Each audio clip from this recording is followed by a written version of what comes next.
Hi friends, this is Sarah from Crafting and Relaxing. Thank you so very much for joining me. Today I'm going to open up some books that I pressed flowers in. I don't think I've ever done this before, so I'm certainly no expert, but I love to watch a channel. I think her name's Berber Van Gorp. I'll link down below. And she does art journaling, amazing art journaling, and she uses dried flowers on her pages and she dries them all. And she said, just press them in a book. And I think I might have mentioned it on one of my weekend updates, but I have these old books for art journaling and I put flowers in them. And I didn't keep track of what I put in which books or how much or anything like that. This one I think was just for weight. I'm pretty sure this was for weight too. Yeah, because this would be a weird book to press flowers in just because it's hard to flip through, right? But wow, it's heavy. Okay, then this one, Synonyms. It has something in it for sure. So my friend Andrea and I picked essentially weeds and whatnot out of the garden at our friend Katie's house. And I tossed them in a plastic bag. And then when I got home, I put them in this book. So maybe I didn't press them immediately. Oh, there's another leaf. I have some other things in here. Okay, these were petals from some kind of flower that she had growing. She lives a little bit out in the country, so there were wildflowers. I am really impressed with how they kept their color. I don't think I made a video when I put all this stuff in here. I brought a metal spatula because I thought that might be handy.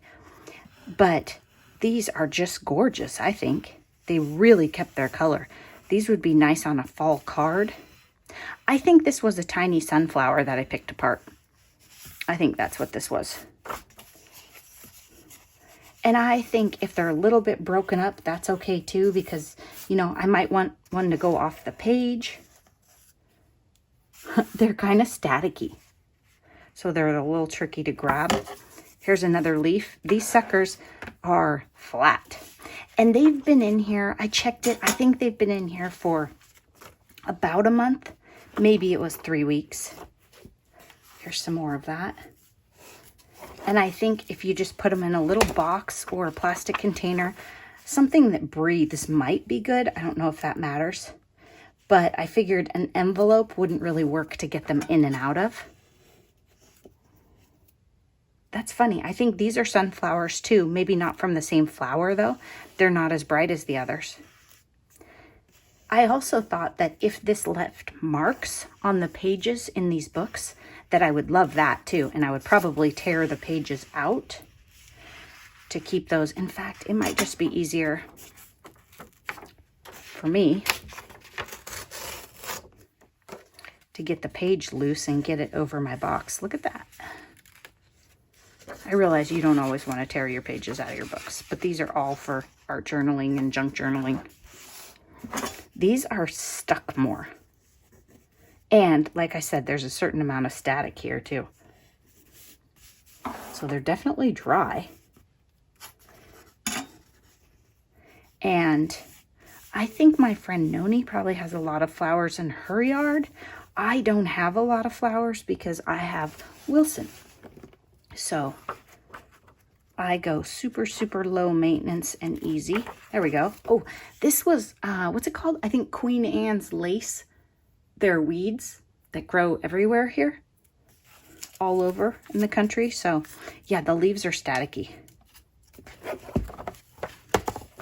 I think last year I went outside and got some leaves and made a card too. It's fun to make fall cards with dried leaves.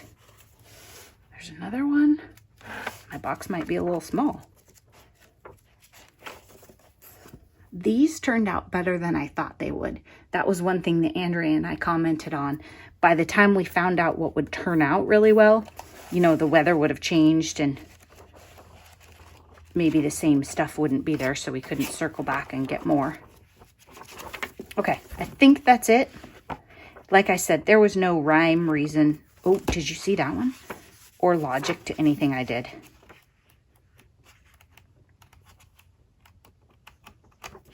It's in there.